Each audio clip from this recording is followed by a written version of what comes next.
Hello दोस्तों। आज बताने जा रहे हैं वर्ग से संबंधित प्रश्न। और वर्ग में जो होता है, वर्ग किसे कहते हैं, वर्ग का सूत्र होता है, उसका सूत्र कैसे आता है और सूत्र को कैसे हम निकालते हैं, सभी के बारे में बताएंगे। और उस पर आधारित जो भी प्रश्न होता है उसका हल भी करके बताएंगे। चलिए इसके बारे में बताते हैं। वर्ग किसे कहते हैं? तो वैसे चतुर्भुज जिसके चारों भुजा बराबर हो एवं दोनों विकर्ण आपस में बराबर हो तो उसे वर्ग कहते हैं। अब देखिए इसमें वर्ग की आकृति जो होता है, देखिए इस तरह से होता है और चारों भुजा बराबर होगा। देखिए आमने सामने की भुजा भी बराबर है और प्रत्येक कोण 90 डिग्री होना चाहिए यहाँ पर यह। और दोनों विकर्ण भी बराबर होना चाहिए। देखिए विकर्ण बराबर है, इसी को विकर्ण बोलते हैं। और यहाँ से देखिए है ना, आमने सामने की शीर्ष की भुजा को मिलाया गया है, विकर्ण होते हैं। यहाँ से यहाँ तक मिला दिए, इसको पहला विकर्ण हुआ। और यहाँ से ए से लेके सी पर मिलाया गया, दूसरा विकर्ण हुआ। और दोनों विकर्ण बराबर हुआ तो हमेशा याद रखिए 90 डिग्री यहाँ बनवे करेगा। ठीक है, तो यहाँ प्रत्येक कोण 90 डिग्री हो गया। अब देखिए इसमें कह रहा है कि वर्ग के प्रत्येक कोण कितना डिग्री होता है, 90 डिग्री। याद रखिएगा वर्ग के 4 शीर्ष होते हैं। कौन कौन? तो ए बी सी डी। यहाँ पर एक क ख ग घ मान सकते हो जो भी। तो 4 शीर्ष होते हैं। अब देखिए वर्ग का क्षेत्रफल जो होता है, वर्ग का क्षेत्रफल भुजा स्क्वायर। ठीक है, क्या होता है वर्ग का क्षेत्रफल? भुजा स्क्वायर है। भुजा या तो भुजा गुने भुजा लिख सकते हैं। भुजा को हम ए से सूचित करते हैं, तो ए स्क्वायर लिखिए या ए गुने ए लिखिए। ठीक है, अब देखिए यह सूत्र जो होता है कैसे आता है, सूत्र इसको बनता है ए स्क्वायर किस तरह से हो गया, इसको बारे में बताते हैं। देखिए यह वर्ग है, वर्ग में विकर्ण जैसी यहाँ से यहाँ तक मिला दिए। इसमें दो तरह से त्रिभुज बन गया, एक इधर और एक इधर। दोनों सेम है, देखिए दोनों बराबर हैं। तो यह कौन सा त्रिभुज बना? समकोण त्रिभुज बना। कौन सा त्रिभुज? देखिए हम बताते हैं। हम इस तरह से बन गया।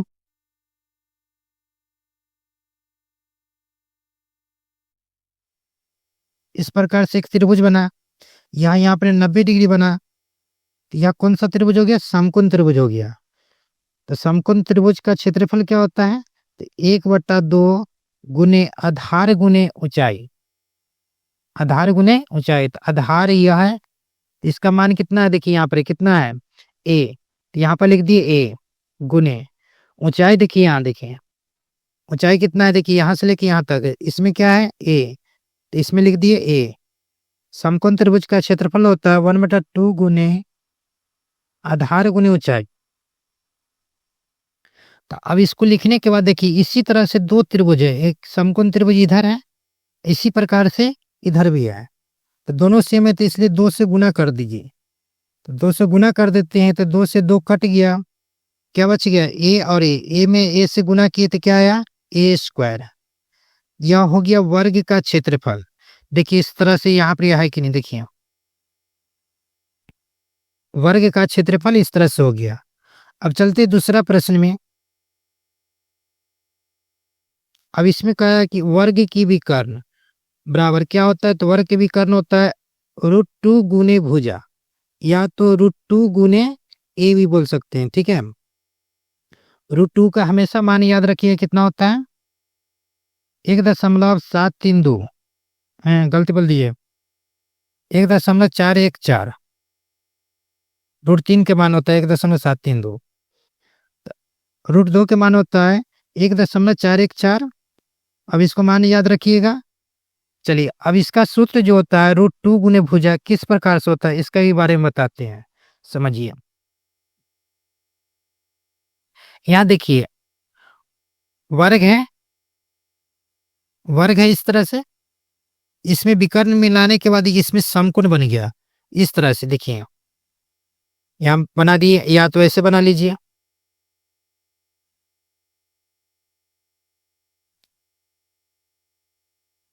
इस प्रकार से बन गया। इसमें देखिएगा यहाँ से लेके यहाँ तक क्या है ए, तो इसमें लिख देते हैं ए। और इसमें देखिए यहाँ से लेके यहाँ तक क्या है ए, तो इसमें भी लिख दीजिए ए। इसको मान लीजिए ए बी सी। अब विकर्ण इसमें किसको कहते थे, विकर्ण इसको कहते थे, देखिए यहाँ से यहाँ तक है ना। अब विकर्ण तो इसमें क्या है, इसको कहते हैं। इसको मान लीजिए इसका मान नहीं दिया हुआ, अब इसको निकालना है। किस तरह से निकालेंगे, तो यहाँ पर 90 डिग्री बना, तो 90 डिग्री के सामने वाला भुजा को क्या करते हैं, कर्ण। अब हमको मान निकालना है कर्ण का, जिसको पाइथागोरस प्रमेय से जानते होंगे। तो कर्ण बराबर बराबर होता है हमेशा, याद रखिएगा, रूट अंडर लंब के स्क्वायर प्लस आधार के स्क्वायर। तो लंब हो गया यहाँ से लेके यहाँ तक ए के स्क्वायर, अब प्लस आधार हो गया इसमें ए, तो ए के स्क्वायर।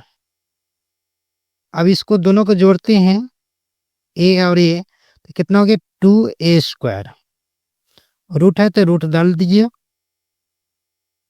अब देखिए स्क्वायर है ए स्क्वायर, ए स्क्वायर कई बार लिख सकते हैं, 2 बार लिख सकते हैं। तो 2 गुने ए। अब क्या करते हैं इसको, 2 को ए है तो इसमें से एक को ए बाहर निकल जाएगा और रूट में बच गया कितना, √2। अब इसको इस तरह से सजा के लिख सकते हैं √2 गुने ए। देखिए यहाँ आ गया किसका, वर्ग की विकर्ण, देखिए आ गया, इसका मान आ गया। ठीक है, तो देखिए वर्ग का विकर्ण कहाँ लिखे हैं, यहाँ वर्ग का विकर्ण देखिए √2 गुने ए बोलिए चाहे भुजा बोलिए, आ गया। इस तरह से इसका सूत्र निकल गया। अगला सूत्र को बताते हैं, वर्ग की परिमाप। वर्ग की परिमाप को होता है क्या, तो 4 गुने भुजा या तो 4 गुने ए भी बोल सकते हैं, इस तरह से। अब इसका सूत्र कैसे होता था, देखिए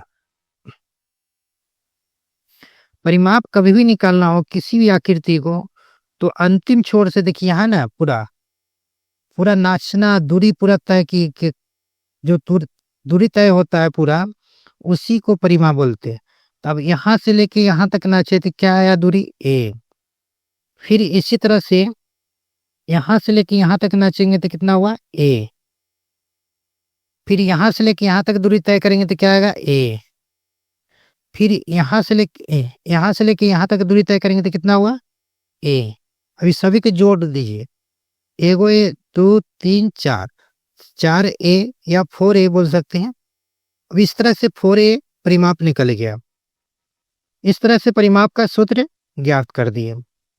चलिए सूत्र निकालने के बारे में बता दिए, अब बताते हैं उसमें वर्ग से संबंधित जो प्रश्न होता है उसको हल करके बताएंगे।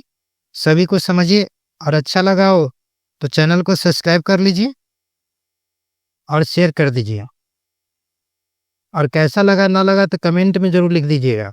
चलिए पहला प्रश्न लेकर आए हैं, वर्ग से संबंधित जो प्रश्न होता है उसके बारे में। पहला प्रश्न है, वर्ग का क्षेत्रफल ज्ञात करें जिसकी भुजा 5 सेंटीमीटर हो। ठीक है, तो भुजा को हम क्या चीज से सूचित करते हैं, ए से। तो ए बराबर लिखेंगे कितना, 5 सेंटीमीटर। इसीलिए लिखेंगे ये चूंकि है वर्ग का क्षेत्रफल। वर्ग का क्षेत्रफल होता है ए स्क्वायर या भुजा स्क्वायर बोल सकते हैं। तो ए स्क्वायर, ए का मान कितना है 5, तो 5 के स्क्वायर। स्क्वायर कभी भी होता है तो 2 बार उसको लिखा जाता है, 2 बार लिख दीजिए और गुना कर दीजिए, कितना है 25 सेंटीमीटर स्क्वायर। यह पहला प्रश्न का हल हो गया। इस तरह से वर्ग का क्षेत्रफल निकालना आसान होता है, फिर भी अगर नहीं निकाल लेता हो तो देखिए समझे और निकालने का कोशिश कीजिए, आ जाएगा, हल करने बिल्कुल आ जाएगा। चलिए अगला प्रश्न बताते हैं।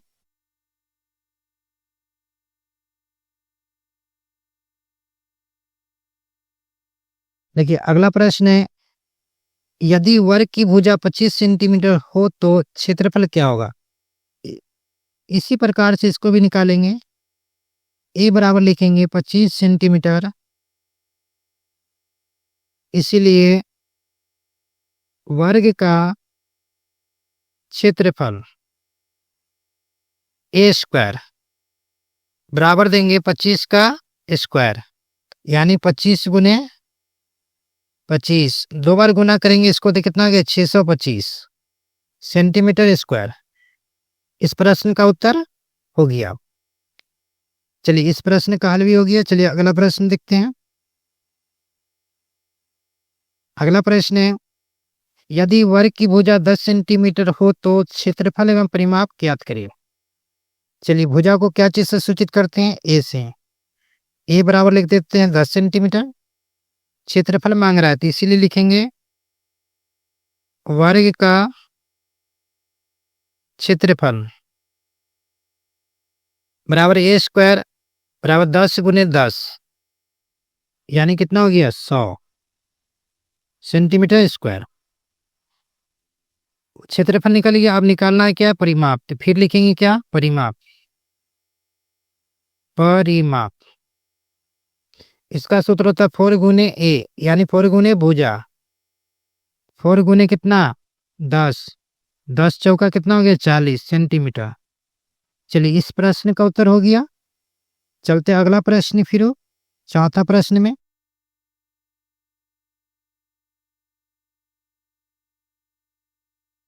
चौथा प्रश्न है, वर्ग की विकर्ण एवं क्षेत्रफल ज्ञात करें जिसकी भुजा 20 सेंटीमीटर हो। ए बराबर लिखेंगे 20 सेंटीमीटर। वर्ग की विकर्ण मांग रहा है तो लिखेंगे वर्ग की विकर्ण √2 गुने ए। √2 गुने ए का माने कितना है 20। ए का मतलब होता है भुजा। √2 में 20 से गुना कीजिए तो ध्यान दीजिए 20 हमेशा इधर गुना होगा। कितना हो गया 20√2। अगर √2 का मान रखना है तो रख सकते हो, कोई दिक्कत नहीं। या विकर्ण निकल गया, लेकिन निकालना फिर क्या है, क्षेत्रफल भी निकालना है। अब क्षेत्रफल निकाल देते हैं। क्षेत्रफल क्या होता है ए स्क्वायर, मतलब कितना हो गया 20 का स्क्वायर। तो 20 गुने 20 कितना आ गया 400 सेंटीमीटर स्क्वायर। चलिए इसका हल हो गया। क्षेत्रफल भी निकल गया और विकर्ण भी निकाल दिए। चलिए 4 प्रश्न इसके वर्ग से संबंधित जो था बता दिए हैं। आशा है कि समझ में जरूर आया होगा। चलिए इसी से संबंधित नेक्स्ट वीडियो मिलेंगे। धन्यवाद।